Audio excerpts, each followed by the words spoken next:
there's a season or not, how do sports, and if you know, how do the Buckeyes affect restaurant business come the fall?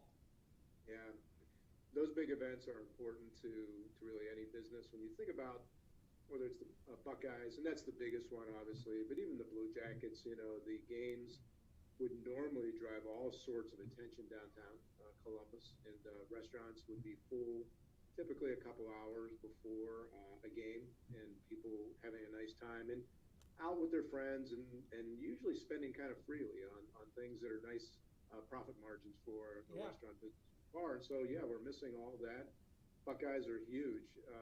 When you think of those Saturdays in the Horseshoe, it's an all-day event for many restaurants that are downtown. But interestingly, it's not just downtown; it's all over the state. When you think about sports bars, you go into a sports bar on a Saturday when the Buckeyes are playing and some other games are on. Those places are packed. So it's really important to the industry. And thank goodness we have some sports, right? We have NHL is on now, NBA, but college football, that's a big one. Do you have any idea, like number wise, how much or percentage wise, how much restaurants rely on Buckeyes or sports in general for their income?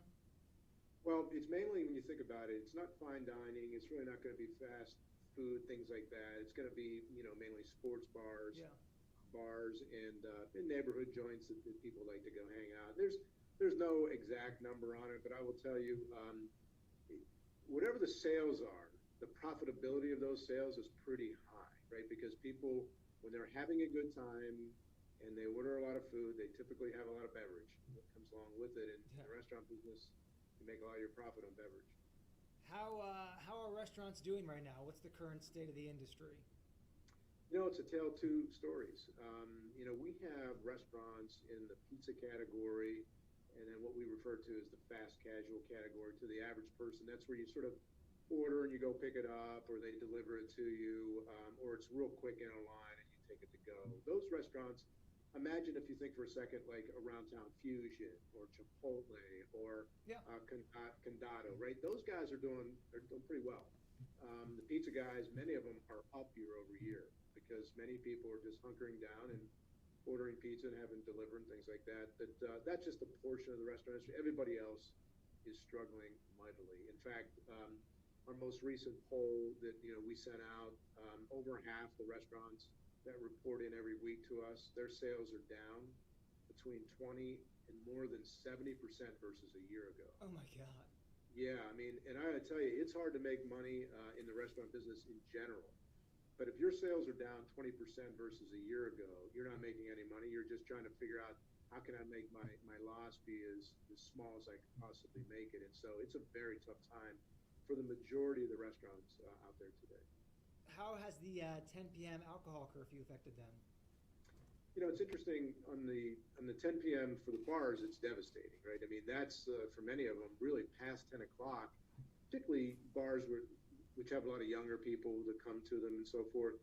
They make a lot of their money past 10 o'clock. In fact, some of them have told us that half of their profitability in a week might come past 10 o'clock. That's crazy, yeah. For restaurants, it's less of an issue. Most restaurants, even fine dining sit-down restaurants, they might be doing what they call their last table turn somewhere around 9 o'clock. You've been out restaurants, and that last table turn is coming. So they can still order their drink at 10 o'clock, and then they can consume it until 11. And so it's had a little bit of an impact on that last hour in the day. And so it's still not good because, again, that could be a profitable part of the business for somebody, and they need every dollar they can get today. So, when we put a recommendation together with the Restaurant Advisory Group, which was put together back in April. Ago. Yeah. Yeah, that group came together and made a recommendation and said, stop serving alcohol at midnight, which would allow that final turn to really happen and for people to, make the most of it.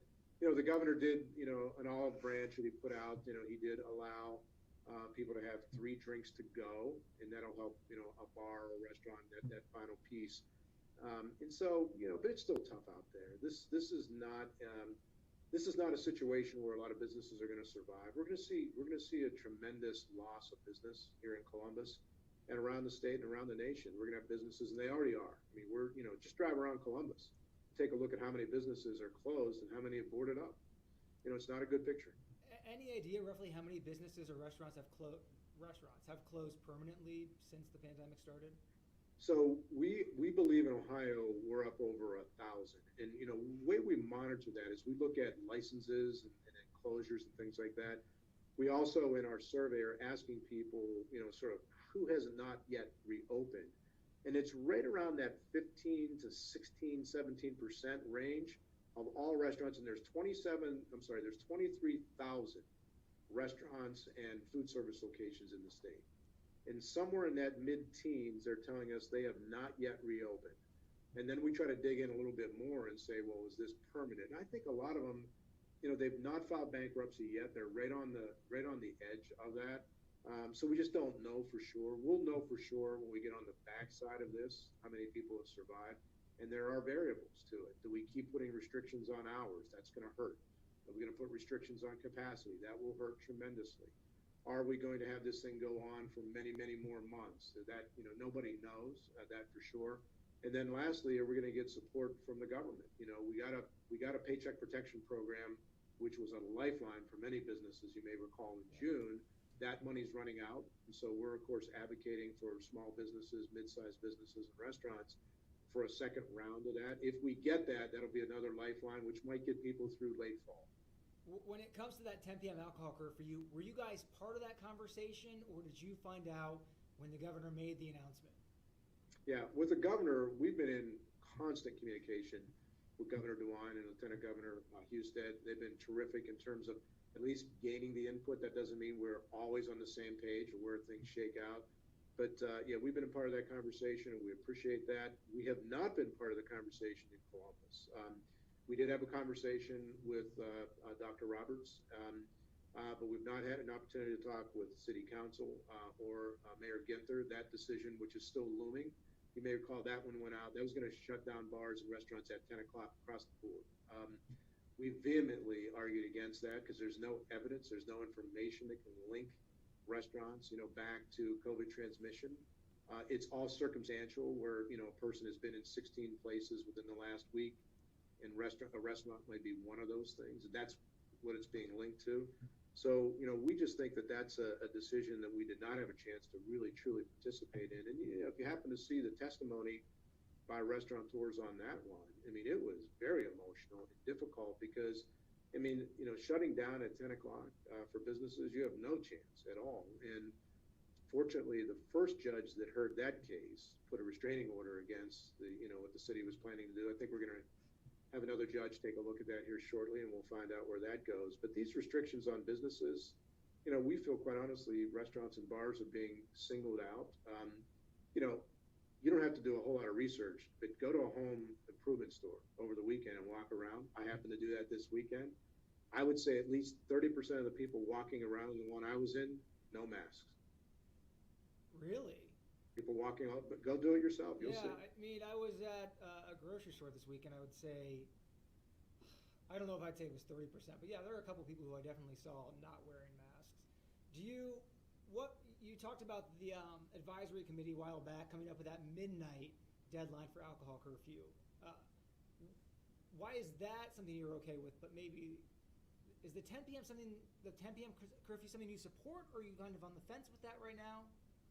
No, we're not supporters of that. And the issue is, you see these pictures and you see videos of a lot of young people together, whether they're at a party or they're at a bar, and there are images like this on the internet and on social media, and people jump to a conclusion, therefore every bar is like that. And I will tell you, people on the restaurant advisory group are telling us they do not operate like that. We have bar owners on that group. We have caterers, we have food truck people, we got regular restaurateurs, we got health officials on it.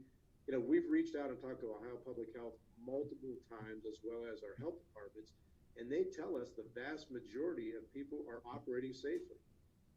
So our midnight was a concession to saying, okay, if you think that nothing good is happening after midnight, you know what I mean, that people, for whatever reason, can't control themselves after midnight, we could understand that, and most businesses could live with that, I think, but shutting down at 10 and maybe even considering even earlier, that type of thing, that gives businesses no chance at all.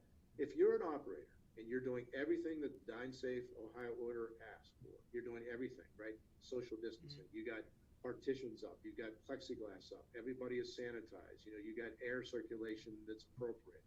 Every worker is wearing a face covering. You got signs everywhere that you have to wear a face covering until you sit down, and then you have to sit to be served. If you're doing all that, our health officials are telling us a restaurant is no more dangerous than going to a home improvement store or a grocery store.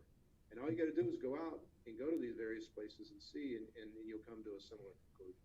So then, why do you think they did this? Why do you think they did the 10 p.m. alcohol curfew if it's just a few bad actors? Well, what we're told is they don't have enough enforcement to go out and do the enforcement, on locations that are the bad actors. And, in the city of Columbus, we understand there's over 60 people, that do that. That seems like plenty, particularly that, we know the bad actors, right? These are not mysteries, right? It's all over social media. They get calls, the local health departments get calls when people see these situations going on. We think enforcement is the right thing to do, because if you're a bad actor, you don't deserve to be open and operating when 90% plus of your peers are doing it the right way, and it's their livelihoods. And it's not just the owners, right? Think about how many people work in these places, right, that have lost their jobs because you can no longer sustain a workforce. I was on the phone with a great operator up in Cleveland. It's Pickwick and Frolic. And Pickwick and Frolic is kind of an entertainment, and they do a lot of comedy clubs. A gorgeous location on East 4th.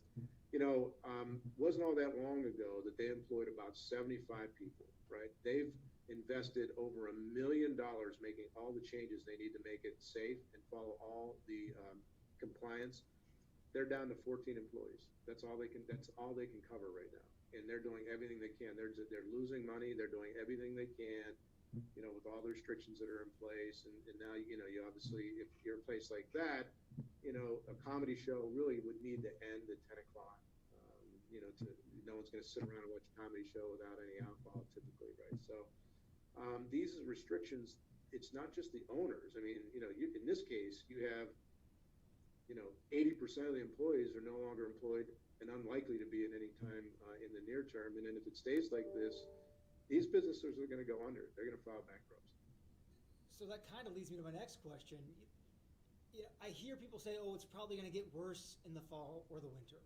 So if the virus is only going to get worse, do you think we're going to see more restrictions on restaurants and bars?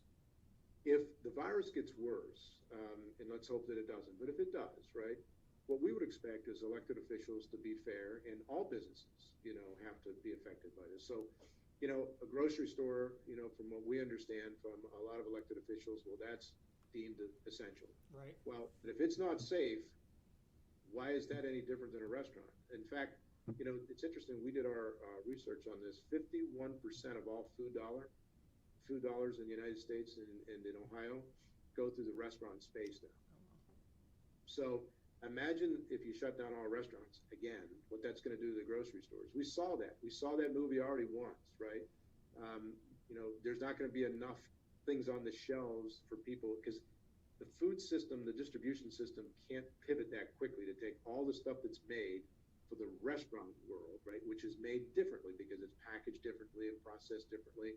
You cannot take that overnight and ship that in the grocery stores. There's not enough trucks. There's not enough aisles. There's not enough, distribution for all that. And so, we just think do some advanced planning on all this. And if the pandemic rages and gets a lot worse, let's be smart about this, and let's make sure that, we do everything we can to keep as many businesses open as possible. You think about all the tax income that's being lost from all these restaurants not being able to pay taxes. If you're making, if your sales are down 70%, you're paying taxes on 30%, you're already losing, and you're paying taxes on top of a loss. Something doesn't sound so good about that. How much of a loss do you think is because of the restrictions put in place, or compared to people who just don't feel comfortable going out anymore because they're afraid of the virus? Like, if they have taken the restrictions away, is there still a significant amount of customers who aren't coming back yet? It's like that for every business that we're aware of. All you got to do is watch CNBC for a day, and you'll see report after report of more and more business moving to online and delivery, right? So look at the sales numbers that Amazon is putting up. A lot of our restaurants who were able to pivot their business relatively quickly, right, to get online ordering and get lined up with the delivery services and things like that. And that's great, but that keeps employed just a small portion of our workforce. Because you can run a restaurant doing delivery only with 3 or 4 people. All the other staff that's normally there, who are making a living and that's their career, they're not needed when you do that. And so the repercussions of this are pretty big time, clearly. But there are some people who are, concerned about going out. Of course, there are people with, higher risk who are not going out. At least in the summer months, if you go out, the health officials are saying that it's, I forget, some number, 10, 15 times safer to eat outside than to eat inside. But I've been to many restaurants where the restaurants are, full on the inside within their social distancing requirements, and they've not had one case of transmission. And we can give you examples of that offline if you'd like it. I just think it comes down to how well are you operating. And you think about it, restaurants are already the most regulated business outside of hospitals and nursing homes. They're, in terms of what's required of them, in terms of, all the health department rules, CDC guidelines, things like that, sanitizing, cleaning, food temperatures have to be appropriate and all that. Our industry is set up to operate within a pandemic like this. So we think with all the training that's gone on and things like that, that the restaurants are a pretty good position for this, assuming, again, we don't have some kind of surge that goes back to numbers that no one can anticipate. Okay. Can restaurants survive another statewide shutdown if they said, okay, you can only do carryout again? Do you think we'd see a significant number of restaurants never reopen after that? Yeah, our National Restaurant Association said, if we have another extended downturn or, businesses are shut down, what you'll see is somewhere around 30% plus of all businesses fail. And again, the ones that'll make it are the ones that have been set up from day one for delivery and takeout, contactless, and things like that. But think of your favorite little mom and pop restaurant that has very little technology. They actually still take your order and write it down on a piece of paper, but the food comes out and it's fabulous, right? Every dish is fabulous. The service is just like they know your name. They match it with the wine. I mean, all that kind of experience that we have, those places won't make it. They won't, because you can't put that in a box and ship it to your house. I'll let you go here, but I want to ask you one more question. When do you think we'll get back to normal for restaurants, at least? Well, our prayer, a couple things, is that there's a successful vaccine, and that there's also a successful transmission. Deterrents are going to be, more and more successful. We're going to continue to learn, and then there might actually even be, some sort of, something that a medicine you can take even if you do have it. The way that they've come up with medicines that fight flu and cold, things like that. And there's a tremendous amount of money and research being poured into this. I mean, Bill Gates alone apparently put in $7 billion, right, to kind of figure this all out. So, we're optimistic that there's going to be a solution for this. And as soon as a couple of these solutions become something that can go to the millions as opposed to, just trials, I think people will get a little bit more confidence in our business as well as other businesses. And that'll be the first step back to what we recall back before March. And so our fingers are crossed and we're praying.